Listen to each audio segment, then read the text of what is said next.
Hello everybody and welcome to the Magic Electronic Box for the week of the 20th of January 2014. Second podcast of this year, I think. Maybe. Yeah, that's right. Thereabouts. Anyway. We're a full house, thankfully, this week. What have you guys been playing? Tell me. Tell the world what you guys been playing. I played like 30 more hours of Crusader Kings. Yeah. I saw that. That game's pretty good. I don't know if you know this. The game is very not bad from the sounds of it. Yeah, very not bad. That's one way to put it. Very average. Yeah, so some crazy shit went down that I relayed to Brad at the time that it happened. Whilst I was streaming as well. Yeah. So, that was great. Steam noises out the arse. So yeah, I can't even remember if I sort of said what was going on in my current game on the last podcast, but yeah, I am like king of Russia. Or at the time of the recording of the last podcast, I was king of Russia. Stuff was looking good, and then I had like a revolt, which actually seems like a pretty common occurrence. Like some vassals, like, oh, I want to be the king of Russia. I'm gonna lead a revolt. Probably your brother. Yeah, maybe, I don't know. It was some kinsman or something, some related nephew. Some relation. Yeah. So he's like, yo, I'm gonna be king of Russia. I was like, haha, no, you're not. Because like I pretty much at that point, like I was just like destroying revolts in like under a month of game time, which isn't very long. So he pops up. He's like, brings like 900 troops or something. And I was like, no, fuck you. I've got like 5,000. Then like this dialogue box pops up and it's like, oh, loads of rebels are flocking to his flag. Like, I was like, whatever, it's not going to be that much. And then like he had like 7,000 troops suddenly. Proceeded to attack the army I had, which my like king, the character I was playing as, happened to be leading, and took my king prisoner, and became king of Russia. So I was sat in prison while he was, doing stuff. Yeah, sat in prison for about, I don't know, 10 years or something. It was a long time. Eventually he decided to cut my hand off for some reason, and then I died. So on death, you become your heir. My heir was one of my sons. So he wasn't in prison, but he just sort of owned a county. He wasn't really very powerful or anything. So I was just sort of sitting around again for like 5 years, not really doing much because I couldn't I started a faction to like put myself on the throne, since I had a claim to the throne because of my dad being the king, but nothing really came of that. And then like suddenly my brother, I don't know how this happened, but my younger brother became the king. Like I don't know how he managed to do it, but he did. And I was like, yo, fuck that, I want to be king. I'm the older brother, I should be king. So I started a plot to assassinate him. It took a while, but eventually it happened. He died, and I was like, yeah, fuck this. I'm king now. I'm king of Russia. And then like another dialogue box pops up and tells me I'm regent instead of actual king because my brother had a son, I believe, just before I killed him. I was like, right, seriously, fuck this. Right, he's dying as well. So I started a plot to assassinate his 0-year-old son. And then he died within about a month. And then I was king of Russia. Took over like some pretty big territories, then became like a senile old man and died. And split my kingdom between my 3 sons, which I didn't realize was going to happen. So I've just had to like beat my 2 brothers in battle to take over the kingdoms that should rightfully have been mine as the older son. So yeah, now I'm pretty much back to square one after all that shit, and still on course to create the empire of the Russian Empire, which, the USSR. Yeah, basically the medieval USSR. Yeah, that's basically my goal at this point. Like I've pretty much took over like Estonia and like all the weird Eastern European countries. Yeah, so Yeah, I just need the only problem is like the Holy Roman Empire. Yeah, I was just about to say, when do you fight them? Yeah, that's going to probably be pretty soon because like there's a load of like buffer states essentially between me and them. It's like Lithuania and stuff, and like the I think like Kiev is between us and the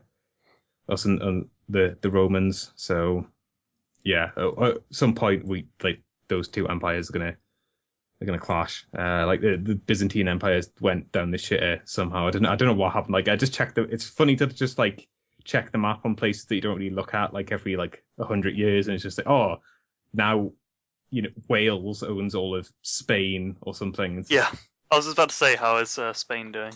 I think Spain's doing all right. I think France is sort of went crazy. Like it's just like tiny. It's like all like individual counties now. It's not like one big kingdom. Yeah.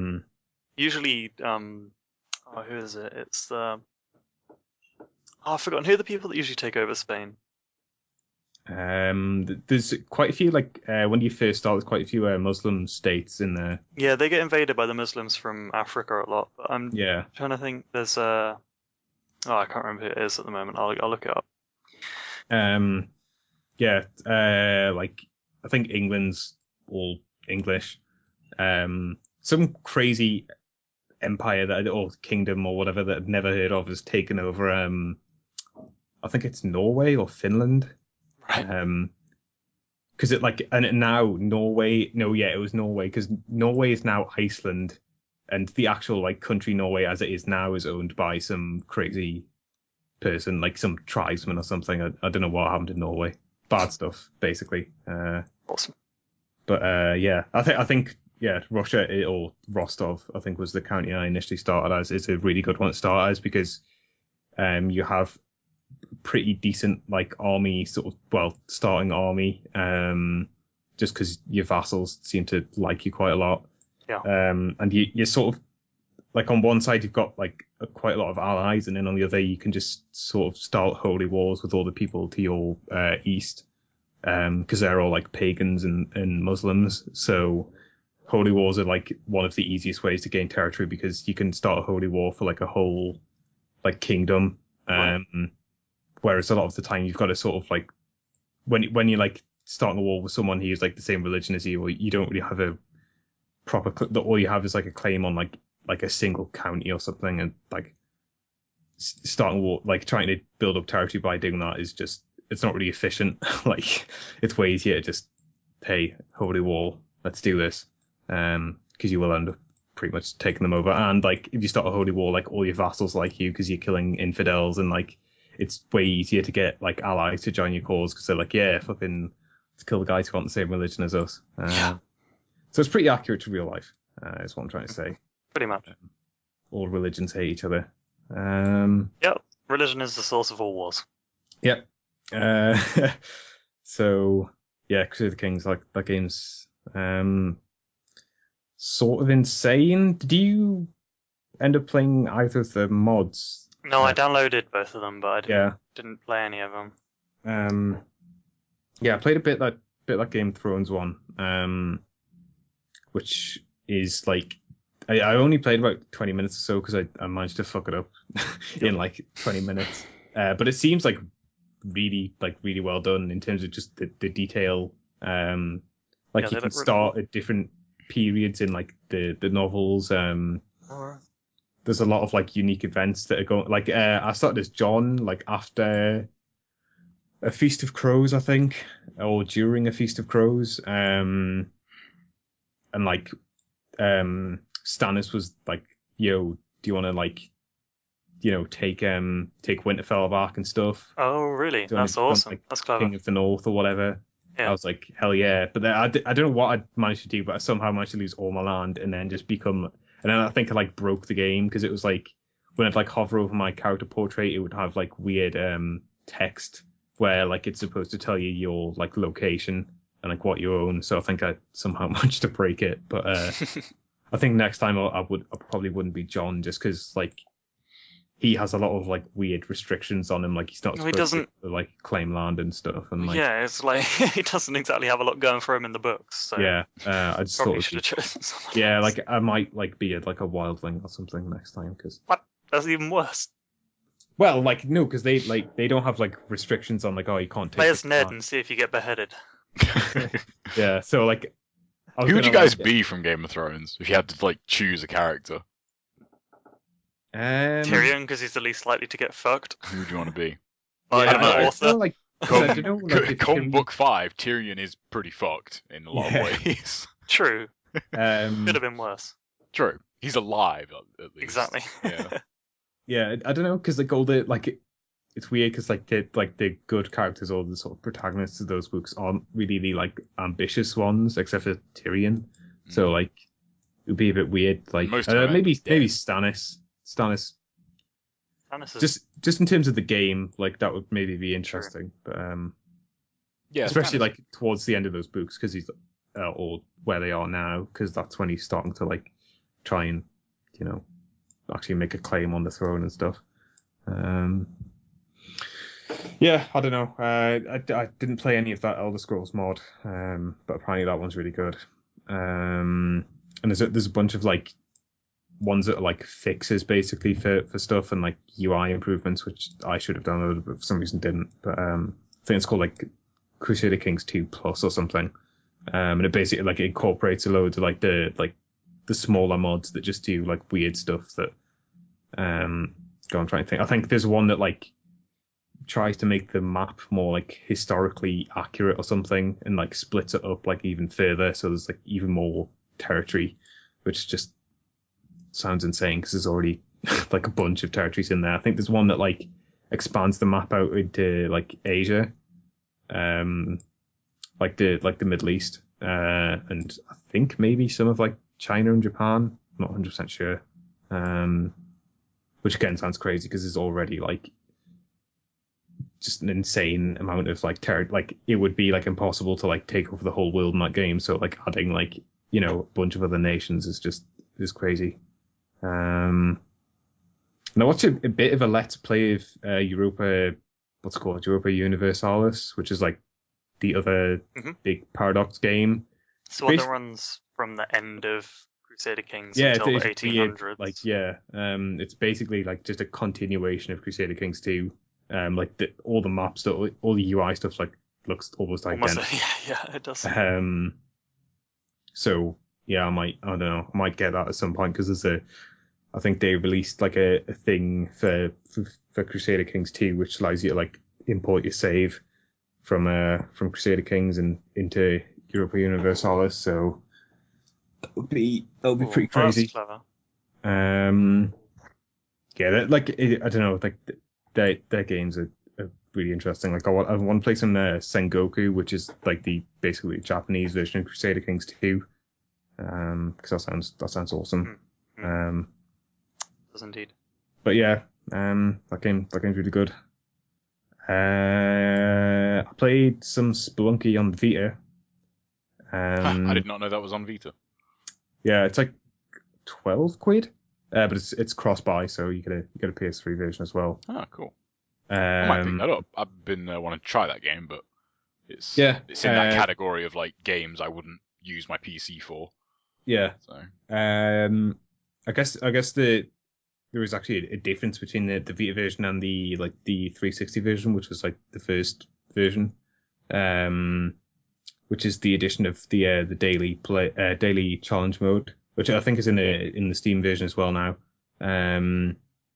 Basically, just it like the way Spelunky works is like every time you start a new game, it like randomly like seeds the world, sort of rogue-likey, but let's not go down that path. But like the daily challenge is like a set map each day that like everyone can play, and it like does a leaderboard for like the amount of money you get doing that specific seed, and you can only do it once a day, and that's a good that's a really clever way of getting me to play more Spelunky. Like having you compete against other people, and don't know, it just gives you, I guess, another sort of objective in that game because like I think on the 360 version I beat Olmec, which is one of the bosses. But yeah, there is a load of stuff to do in that game that I'm just never going to do because it's insane. But the daily challenge is a really clever addition, and that game is really good on the Vita. Purely down to the fact that the Vita has really good controls. So yeah. I never got into Splunky. Yeah. Tried it, but no, not interested. Yeah, that game's yeah, you've got to invest some amount of time into it before it starts. I think it's a bit like what's the space one called again? Space one? Oh, the space FTL. I had the same experience I had with FTL with that game of playing it once, being like, and then not wanting to really play it again. Yeah. Yeah. Those games are both like time investment, you've got to make some sort of progress, I think, before you start actually getting into that game. Like I can imagine like playing that first world and like dying constantly at the end and just being like, I don't really see the point in this. I'm gonna not play this anymore. But I got to the second world once. And was like, okay. Yeah. Between this and playing Vice City more, I think I'll go play Vice City. Something I can get good at. Yeah. And the only other thing I played was Demon Souls for some reason. Because Brad played it? Yeah, probably. I think last time, I think it was actually quite recently that I played it. I was carrying on from a character I'd had from not that long ago. Made it up to, I had 2 different bosses I could go to and was just getting stomped by both of them. So I was like, well, I think I've basically made my character, like I've done a shitty build, so I'm gonna have to start again. But I had like another save from the character I made when I first bought the game and started it. So I was like, maybe I'll check this guy out instead of like having to do like the whole start of that game again. And I beat the boss I originally got stuck on when I first got it. And the character I built actually seems quite good. So I might just carry on from there. Soul Arrow? Yeah, Soul Arrow. Flame Toss, I think that's what it's called. Flame Toss. Yeah. Which basically, yeah. So that's one of the differences, I guess, between Dark Souls and Demon Souls. It's like there's no pyromancy in Demon Souls. It's that like all the fire stuff's just incorporated into like being a mage. How is that a good thing? Is that a good thing, or how is that a good thing? How is that a good? You said it was a good thing, didn't you? You said it was different. I just said it was different. Oh, sorry, I thought you said it was better. But I guess it is a good thing in terms of like being able to do more stuff. I guess if you want to be a wizard, it's a good thing, but otherwise, I thought the fact that pyromancy wasn't tied to actually any stats. It actually meant I got to use magic. I don't really see it from that point of view. Yeah. Because I never play a magic character, but I chose pyromancer, and it was fun to throw fire at shit in Dark Souls near the beginning. Yeah. Yeah, I guess it's nice if you want to be a mage because you get something extra. But I guess if you wanted to do pyromancy and didn't want like the wizard stuff, then yeah. So I'm gonna just see how far I get with that character because it might turn out that he's also shit. But he seems pretty powerful at the minute. I don't know. I might actually maybe finish that game with this character because I sort of wiped the floor with the boss I was stuck on initially. I don't know. I can't remember like if that boss is meant to be tough or anything, but it seemed really easy. It was annoying because like that boss has a dumb thing where if you don't kill some guy like before you go and face it, it'll just respawn, which I didn't know about. So I killed her and then she respawned, and I didn't have any idea what I was doing, so I looked it up and had to fight her again, but it wasn't that bad. But yeah, that was pretty much me for the last week. Like Crusader Kings is pretty much taken over my all my sounds gaming like time. I really want to get back into Gravity Rush. I've just been completely neglecting it because that game Guilty seemed really of that cool. this week too. I meant to play more of that, but just never got around to it. Yeah, I need to play that. It's just I don't know. I'm like, it almost seems like too much of a time investment. Like Spelunky, I can just like play for like 10 minutes and just put it down. But yeah. Oh yeah, Gravity Rush is definitely a game you need to sort of carve out a bit of time. Yeah, definitely. I think I was almost considering like just playing it while I was playing Crusader Kings, because like Crusader Kings, like there's like no story, and like you can look away from the screen for like 20 minutes and like the game will pause because some dialogue box will come up, and like, you know, as long as you're not like doing something insane, like, oh, I'm just gonna march my army over here and not really look what they're doing, like as long as you're like clever, you can play that game like pretty passively. So I may end up doing that. Still be playing like 2 games at the same time while also listening to a podcast or something insane, just to fully maximize my time. But yeah, I definitely need to play more Gravity Rush because that game seemed cool. And there's a sequel apparently coming, so awesome. Yeah. Brad. Yes. Sorry, John. I thought you were finished. I am. Oh, okay. Brad, what have you played this week? Not a whole massive amount. Been pretty busy this week, starting up uni shit again. But I checked out a few new things that I don't think I've mentioned before. One of the first ones was 3089. I don't know if either of you two watched the quick look. That game seemed interesting. Yeah, I mean, so if you haven't seen the quick look on GiantBomb, I actually kind of recommend checking it out to kind of get an idea of sort of what that game is, because it's really weird. It's made by one dude in Java, and it's a sequel to a game that he's made like 4 sequels of. I think he just keeps on iterating them and then like re-releasing them as new titles. But it looks budget / low quality, at least like at the first glance. And it definitely has a lot of pangs of, you know, this is definitely made by one dude. There's very little polish. You could almost say the art is programmer art at best. And it's kind of weird. But after watching, like when I started watching the quick look, and I know the reason I got this was because my cousin got this, and it has co-op, and we wanted to check it out co-op. But at the beginning of watching the quick look, my cousin said the same, that you look at the game and you just go, this looks like absolute shit. Like, just hands down, it just looks like garbage.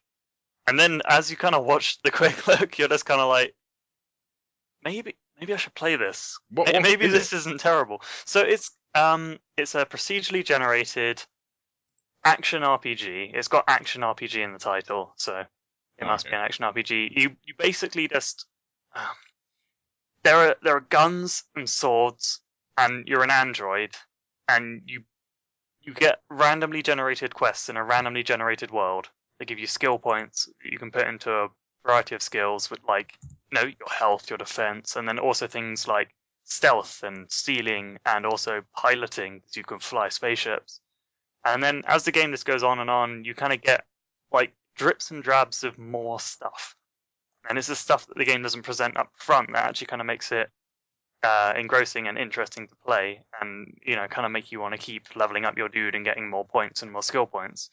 I mean, the whole core of the game is like, there's only about 4 or 5 different quests, and then it just chains a few of them together and rewards you with money and skill points when you complete them.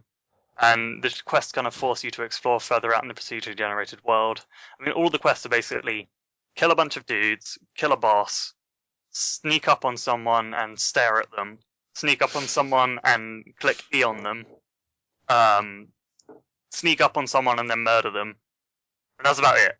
Those are like all the quests, and it just randomly mixes them up into like bundles of like between 2 and 5 quests, and then gives you different amount of skill points depending on how many there are. I mean, at its most basic level, it seems like kind of lacking. But then as you kind of play it, you come across more and more really weird things. Like, there are trapdoors in the ground, and you go underneath the ground, and then there are brains that talk to you And then you get a gun that allows you to build things for no reason whatsoever. Like you can build chests to put items in, and you can literally just build walls that I presume you could eventually make like a whole building out of Minecraft style. And then you get a hoverboard, and then you get a gun that allows you to pick up chests, and then you get a gun that creates decoys, and a grappling hook, and then you can fly a spaceship. The game's just insane, is what I'm trying to say. It just, the more you play it, the more weird things start happening. Like at one point, so you are on the red team of androids, because for some reason there are teams, and the whole crux of the story is you're an android with emotions. Apparently there is an ending there's an actual story arc and an ending, so I don't know, have a clue what happens at the end of the game, but you're one of the only android with emotions, and you're on the red team. And the idea is you're sort of, I don't know what the justification for it is, but basically you're special, and you're like being tested by overlords. And so it's the red team versus the blue team, and you basically just go around fucking up blue androids all the time for no real reason whatsoever. There's just like a constant perpetual war between red and blue androids. And then there are these neutral grey overseers that fly around. And they have a red cannon and a blue cannon, and I guess one of them shoots one type and one of them shoots the other. Anyway, I jumped up in the air and blew one of those up, and then I got a message saying, like, you shouldn't have killed that. And I was like, why shouldn't I have killed it? It was there. And I'm just really confused about what 3089 really is, but it's sort of fun. In a kind of broken way.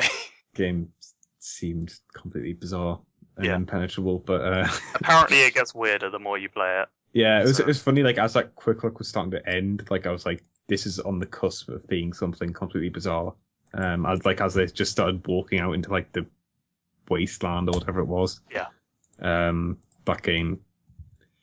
AI is retarded. Like, sometimes you'll get a boss in a spaceship, and it will just start flying higher and higher and higher and higher, and there's nothing you can do about it. And sometimes you'll get missions that are like, sneak up on this dude, do not kill him. And you're like, okay, cool, I'll go do that.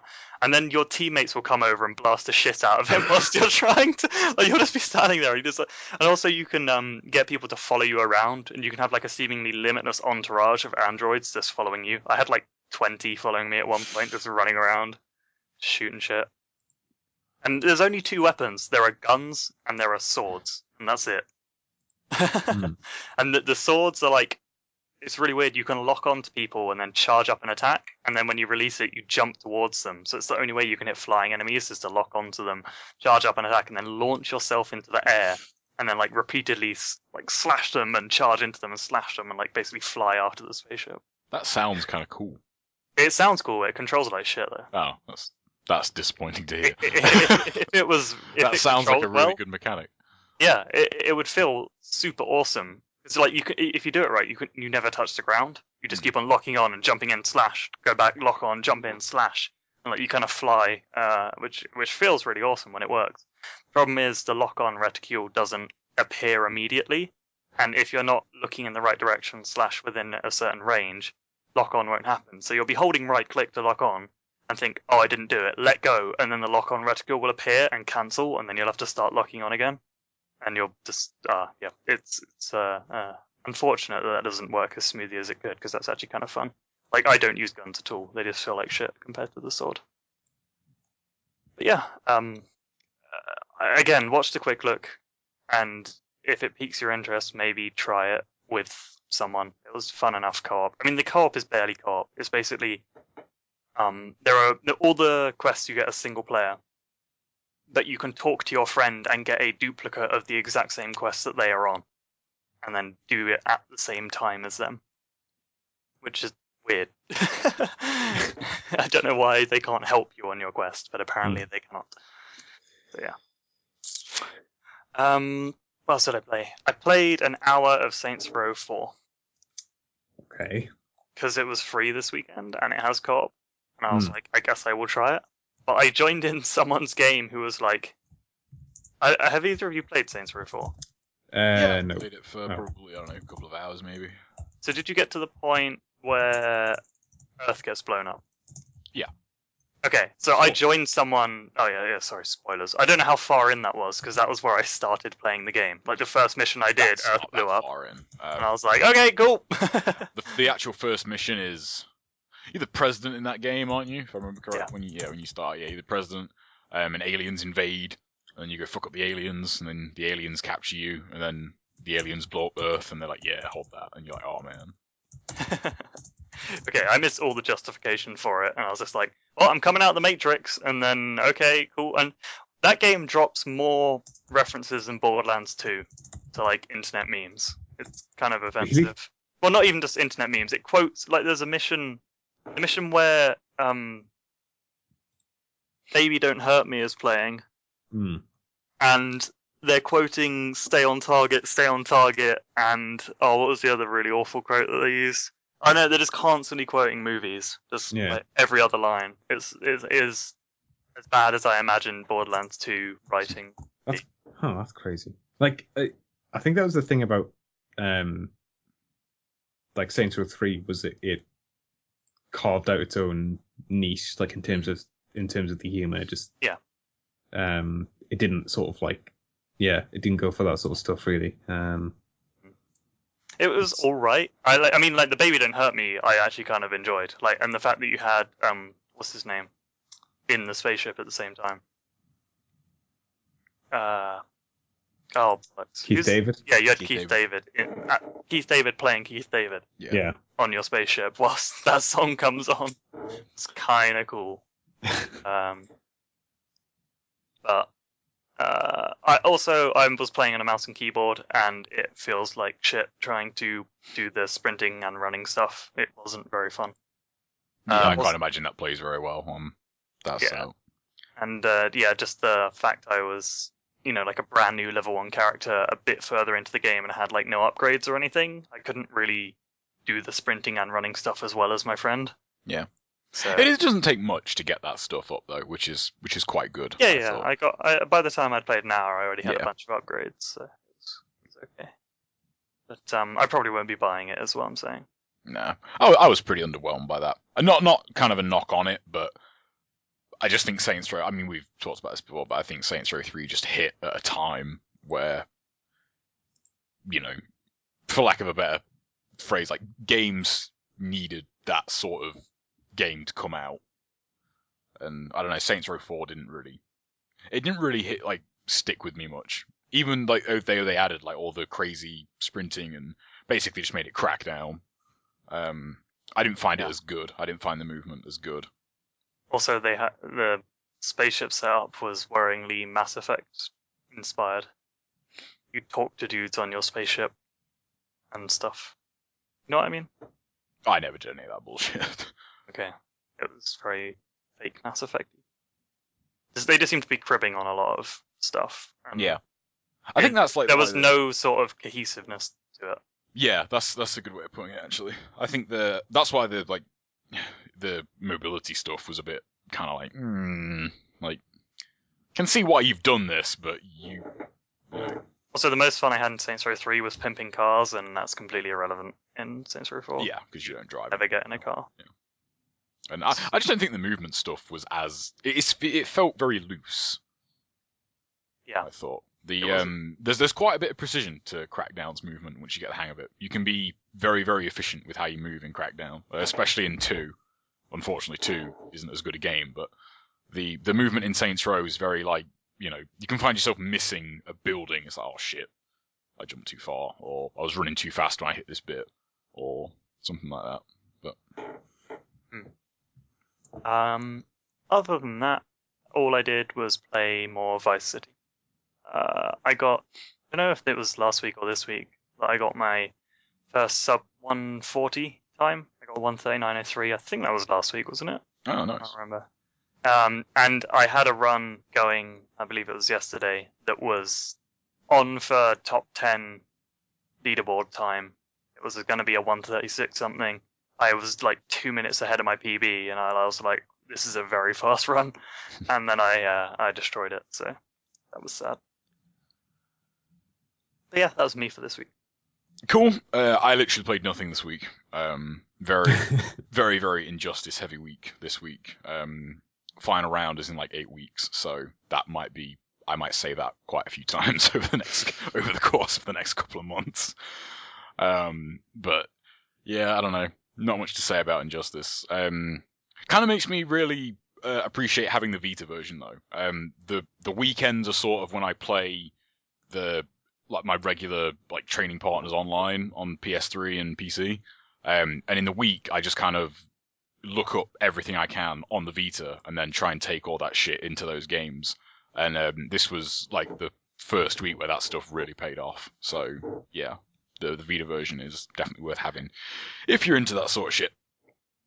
It's very, very handy to have that and just look up stuff on the move and not have to bother with that, like, as a mainstay when you want to play the real, quote-unquote, real versions or whatever. You can use the move with the Vita? No. You said you can look up stuff on the move. Sorry. Oh, right. It was a poor joke. I see what you did there, yeah. But yeah, like, that is really handy, though. Like, that is just a super nice bonus if you haven't got, like, tons of spare time to put into it. But yeah, I didn't play anything new. I did play a little bit of Gravity Rush, but not an amount to talk about it anymore. Yeah. And I definitely want to play more of that. That's kind of my main game I want to play at the moment, really. I really dig that game. I think it's pretty original. In a way that like it's not original for being original's sake. Like it's just a pretty neat game. Like there's not really anything. I've never played anything quite like that. So I definitely want to play more Gravity Rush, but no. That pretty much does it for me this week. Lots of Injustice. So, should we move on to news? Yes, what little there is of it. Yeah. I guess the big story is Nintendo. Are on fire. Yeah, Nintendo actively Not on in fire. a good way. No, not in the good way at all. in the bad way. The very bad way. So they basically came out and said they're considering a new business structure after they forecasted a $250 million loss for the current fiscal year, which ends at the end of March. And they've also slashed their sale forecast for the Wii U from 9 million to 2.8 million, which is a lot. Yeah, they basically made some sort of vague quotes about sort of moving on to like smart devices, like putting stuff on phones. But yeah, this is not sounding good at all for Nintendo. No. I mean, as long as they keep making good games, it shouldn't be too much of a problem. But it would be sad if they have to bow out of, some part of their business, be it hardware or something else. Yeah, at this point, I think hardware is looking the most likely. I mean, yeah, I mean, I think I think they still make a lot of money on the handheld stuff. I just think, I honestly think like the Wii U was going to be their last like home console. Really, I mean, that's been said about them before, though. I mean, can't argue, can't dispute that. Like that has been said about them before, and then they came out with the Wii and were like, yeah, fuck you. Yeah, I suppose. I just think I can't see them releasing another one. I don't want to say this gen, but it would be kind of weird for them to bring one out. I mean, yeah. I mean, I said before we start the show, someone made a pretty pertinent point in the comments to the news story on GiantBomb, saying like the market for Nintendo is like not entirely, but almost entirely built on nostalgia for like the SNES and NES stuff, and like their older stuff. That is true. It's built on those like brands like like Mario and Zelda and stuff, and they're not a company to. It's almost it's not that they don't want to innovate, because obviously the Wii was like, let's just go in this crazy direction that no one else is going in, but they don't sort of like trying to follow the trends, I guess, of the industry, and sometimes that works. Like I suppose with the 3DS, or even just with the DS and the Wii, and sometimes it falls flat on its face with, I guess, with the Wii U. Like, I don't know. I just think, I don't know. I think Nintendo, like, I think they're still making a lot of money on the handheld stuff. I just think, I I don't know. Did they really try anything with the Wii U? I mean, that's. Well, I mean, they were banking on the the tablet stuff to basically, I don't know, sell consoles, and it didn't. I guess. I think the fact that like Sony, I mean, I really hope that Vita TV thing actually comes out, worldwide, because I'd be interested in getting one of them. But it might have been on a Bombcast actually. I can't remember, but I think it might have been Vinny that mentioned like they'd use the I don't know what the actual setup is called, but where you can play PS4 games or PS3 games on another TV with like that thing hooked up or something. Well, I'm pretty fuzzy on how that actually works, but I'm fairly certain you need that to make it work, and that was like sort of a big selling point for the Wii U, and Sony seemed to have sort of done it like almost without even trying. It's like, yeah, you can do that with this. I can't remember what it's called. What is that? It's not the Vita TV, it's something else, but I just really can't remember the name of it. I'm not sure. It might be Vita TV actually, but yeah, you can pretty much play you can play any other game as long as that is hooked up and working. You can play it on any TV, like in a house. You don't have to play it on the one that the PS4 is hooked up to. So, yeah, I think there was a Vita TV that they said they were going to allow you to stream to other TVs your PS4 footage. Yeah, that is really cool. Yeah, I mean, because it uses the off-screen thing that the Vita does.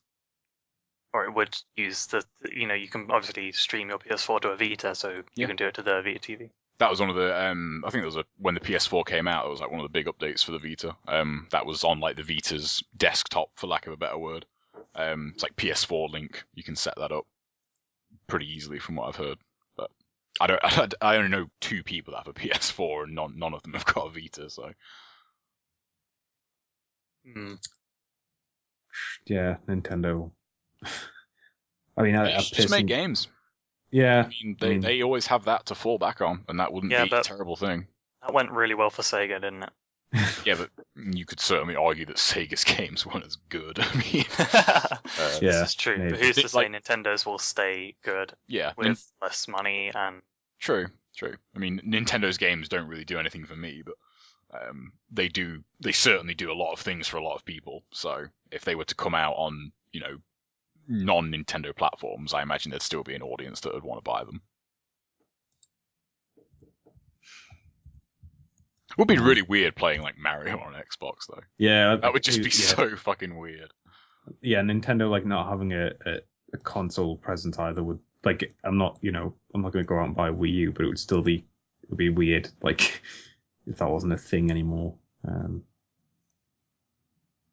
Yeah, I hope they don't just disappear, because they are like the last sort of remnant of like original console stuff, really. Yeah, they are really, aren't they? 'Cause, I mean, in the grand scheme of things, Sony came into it, quite long after. Microsoft even further after. Yeah.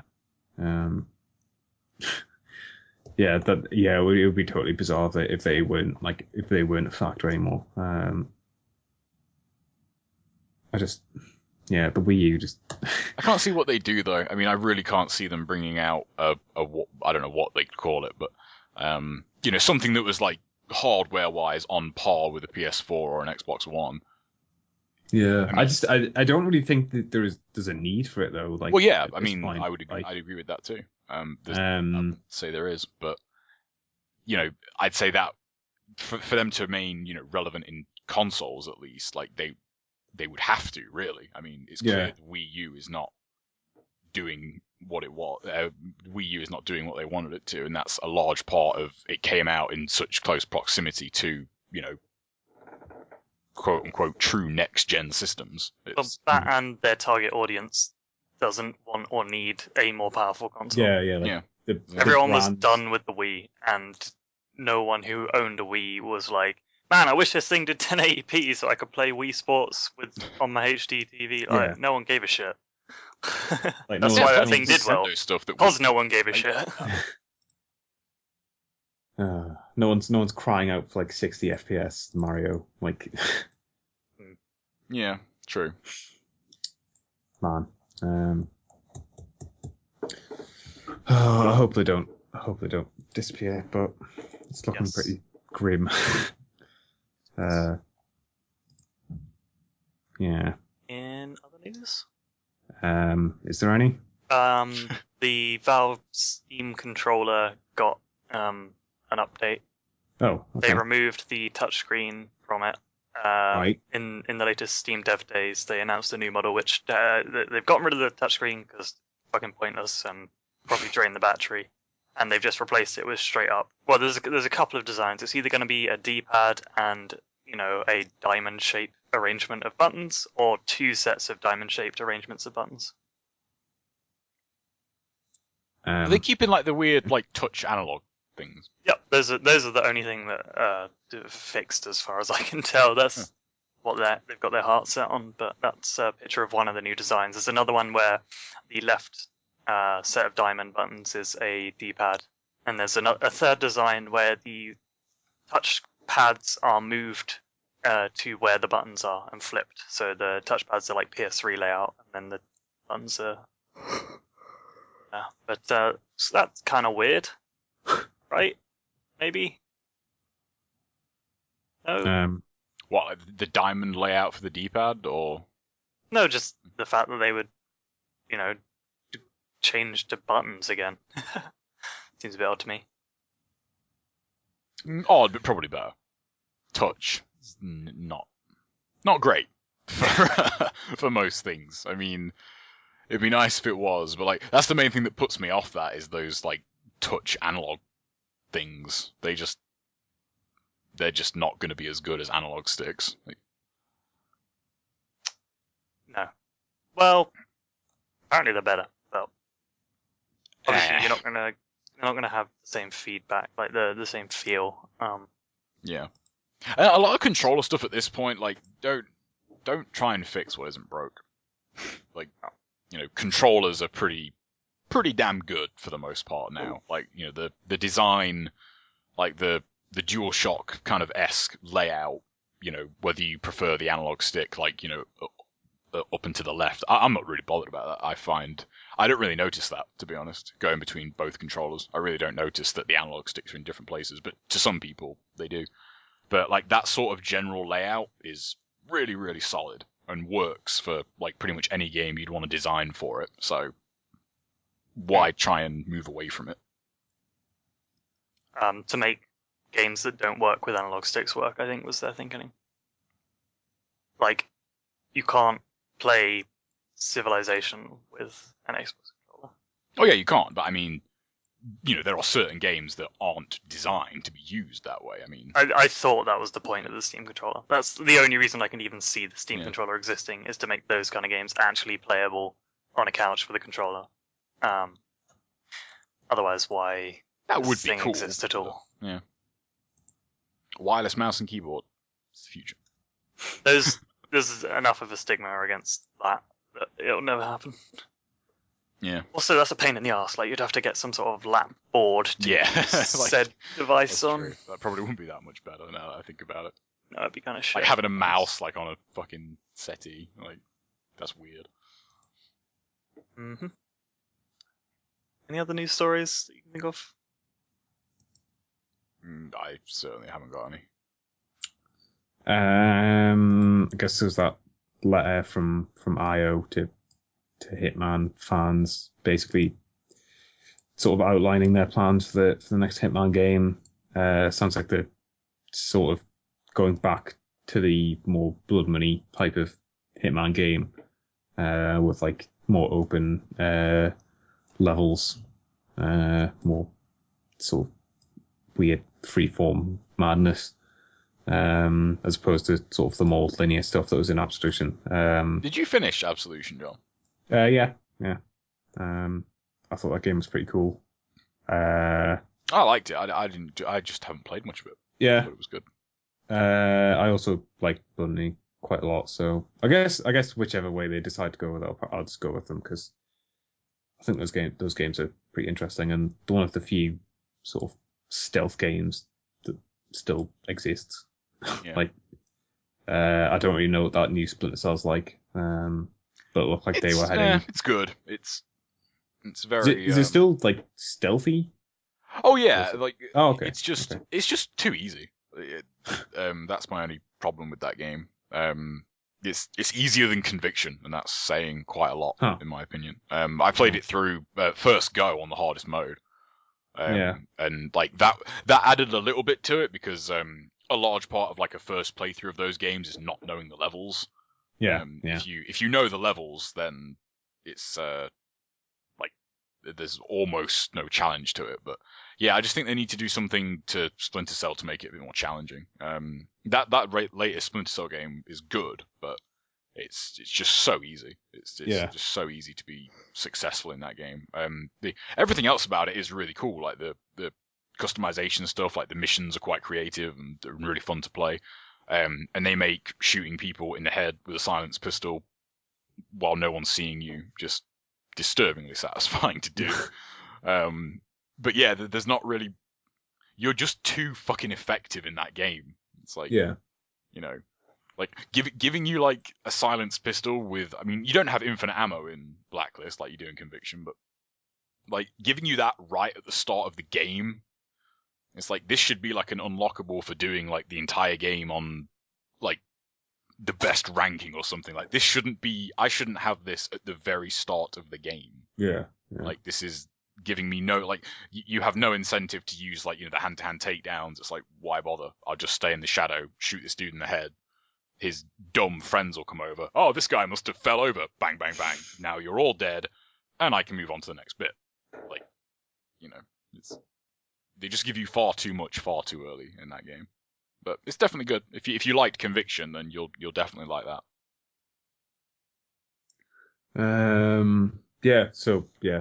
They're basically trying to maybe split the difference between Blood Money and Absolution. Like I think they stated that like it's still gonna have contracts mode in, which was new in Absolution, where you could sort of build your own missions based on the missions that were or the levels that were already in the game. Like you could set like instead of having to kill the target that they said you had to kill, it's like, oh, you just got to kill this random guy, basically. That was a pretty interesting feature, and I guess that'll probably be more relevant in a game that's completely open world as opposed to one that's a bit more linear. But yeah, I don't really know if there is any other news. It's very light on the news front this week. Apparently Tomb Raider was profitable by the end of the year. It's nice. That's good. Took them a while, but yeah, I definitely want to see more of that Tomb Raider. Yeah, me too. I really want to see another one of them. Hopefully that enhanced edition or whatever it's called will boost sales more, because they probably didn't have to do that much work to get that on the new consoles. Yeah. So. What's the what's the difference with that? Does that just come with like all the usual day one stuff, DLC shit and all that? I don't know what I'm not really sure, if I'm honest. Like, I can't remember how much DLC was there for Tomb Raider. I have no idea. I'm just assuming that's what it is. Yeah, I imagine it's something like that, and then obviously it looks better because it's all new stuff. But I don't think it's not as expensive as well. I saw it on I think it was like 40 quid. It wasn't like 50 plus, which a lot of like next gen stuff is. Yeah. Which is still the main thing putting me off getting one. I got to admit, 50 quid for a modern game is a lot of fucking money. That's $1 million. Yeah, I'm on the cusp of thinking about building a PC. Yeah. So that's maybe going to happen next month, depending on what happens money wise. But yeah, I've almost abandoned the idea of getting a console, at least in the near future. Yeah. I'm definitely going to wait this time. I'm going to do the thing I've been saying I would do the past 2 generations.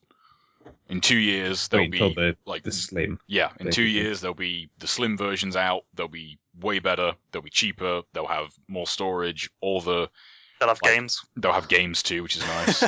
All the that's an added bonus. Yeah, that's an added bonus. I'll actually have a reason to play it. They'll have all the I won't have to wait for oh, this isn't working yet because the patch isn't out, and this isn't working properly because of blah blah blah. No, Yeah. I'll just buy it. I'll probably download a 10 gig patch or some bullshit, and then I'll be good to go. I don't know how they'll work that stuff, but there's very little incentive from the way I look at it to buy a PS4 or an Xbox One. Yeah, I'm gonna, unless something crazy happens, I don't see myself getting one before the revisions either. Yeah. Could be crazy, and we could wait for the second revision. Or just not get one. Or just not get one, yeah. Or just, yeah. Wait for the PlayStation 5 and Xbox whatever they would call their next console. Yeah. Yeah, those things really need some games. Yeah, they really, really do. I mean, PS4's got some coming out in the next few months. I think Infamous is out next month, is it? Or is that March? No, it's not next. It can't be February, can it? I think it might have been February, actually. Sure. I'm not sure, but I mean, Infamous is out, soon-ish, and I'm assuming that would be pretty cool. I know Killzone's out, but that's just a first-person shooter, so that's not a big thing for me. But yeah, and Xbox One, I mean, fucking hell, there's Dead Rising, but yeah. Apparently Greenlight isn't going to be a thing anymore.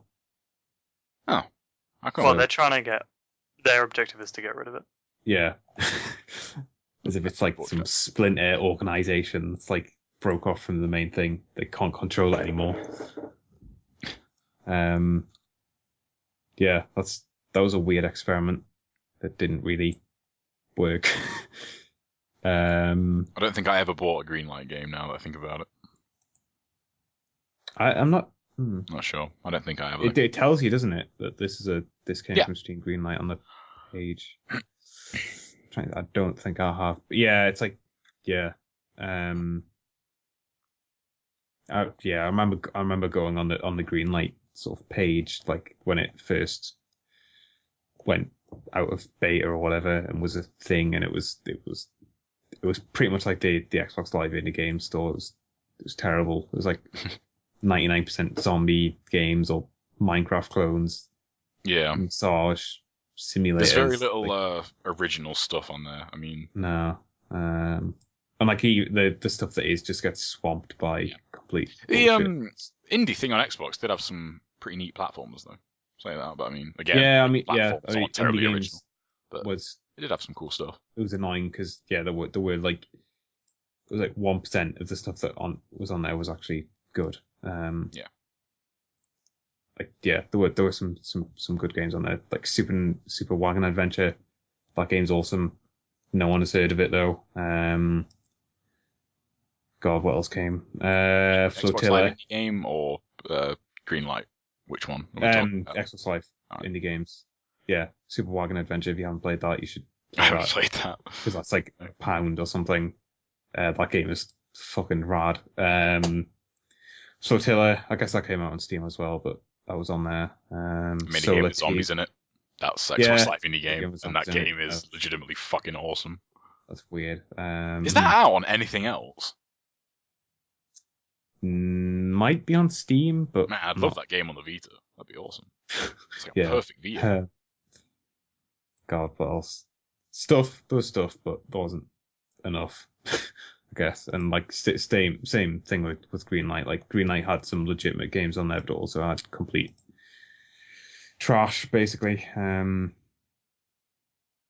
wonder, that can't be the process Valve have to go through though. Like before Greenlight existed, and once it's gone, they're not gonna look in their inbox and it's here's 1,000 shitty zombie games that are all the same as each other.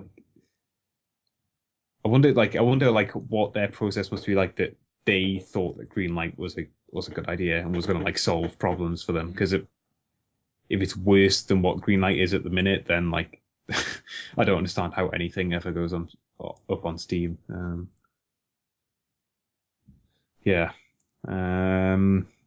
But is that about it for news? I think that's about it for news. Yeah, I can't think of anything myself. There is other news, but it's not game related. What's that? You guys see the Game of Thrones trailer? We talked about this last week. Yeah. I think we did because it wasn't out last week, was it? It came out like the night we were recording. No, we talked about it. No, it was out a long time ago. I've definitely. Oh seen yeah, it. I remember. Yeah, I hadn't seen it. I saw the trailer for the trailer. I actually watched. Yes, the trailer. we talked about you seeing the trailer. How fucking dumb is that? Like, are we really like?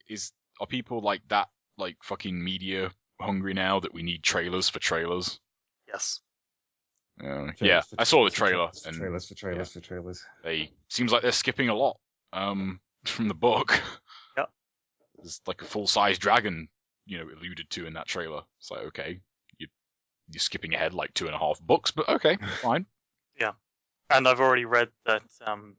Well, I think I mentioned it, but the bank, that guy is from book 5 is in the series. Can't remember his name again. I would look it up, but I can't be asked anymore. That's going to be weird. Like, imagine if like the next book is still probably, I would assume, at least a couple of years away. But, What? What? The next book? What? Gotta be. No, sorry. I just saw a news article All right. that is the most insane. Okay. Do tell, because we have no news. Actually hurting my head right now. Oh, is it like a stupid news article? Yeah. Oh, okay. Okay, the title of this news article is Game of Thrones, Jon Snow might die in season 4. What, where does might come into that statement? Like, there are books which will confirm to you its status of life. Or not, I mean, yeah. What, you saying they're jumping to book 6? They're just like, fuck it, none of this is relevant. It's not like there's loads of good content in books 4 and 5. They haven't even finished book 3 yet, have they? No, and they've skipped quite a lot out of the third book. Have we even seen zombie bloody Catelyn yet? Nope, we haven't. Cold Hands hasn't showed up in the book yet. The show. I don't think Cold Hands is going to show up. No, I don't think he is. I think they've skipped him completely. Which is kind of weird. Just fucking bullshit. That's what it is. Yeah, he's somewhat important. Yeah, he's very important. I don't know. The show is kind of weird to me. It's very. I'm really glad I read the books now. Looking from where they're seemingly taking the show from here on in. I'm really glad I read the books. I think if they are skipping as much as like they're kind of alluding to, then people that only watch the show are missing out on quite a bit. So they're gonna run out of shit soon. If they're gonna be like kind of a good chunk of the way through book 4 and incorporating like book 5 stuff in season 4, then what are they going to do? Like hold the show off while they wait for the books, or are they just not going to wait for the books? I think they might just go past the books if necessary. That would really suck. That would probably get me. That would piss me off. Yeah, I would stop watching it at that point. I would stop watching it. Wait for the real story. Yeah, I didn't. In fact, if they went past the books, I think they would deviate really far from the books. Like they wouldn't even attempt to get all of the points in at that point. But jump to whatever the ultimate conclusion is. I think the show is kind of weird in terms of like quality, though. I thought season 1 was really, really good. Season 1 was amazing, and it stuck so well to like the important parts of the book. Yeah, season 2 was okay. Season 3 was okay. I didn't reckon much to like seasons 2 and 3 in comparison, but.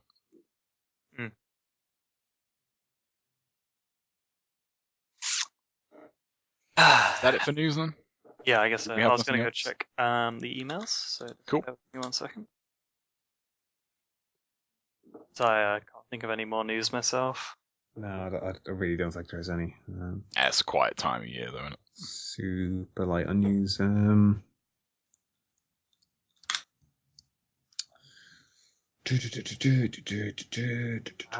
have no email. Sweet. No. Oh well.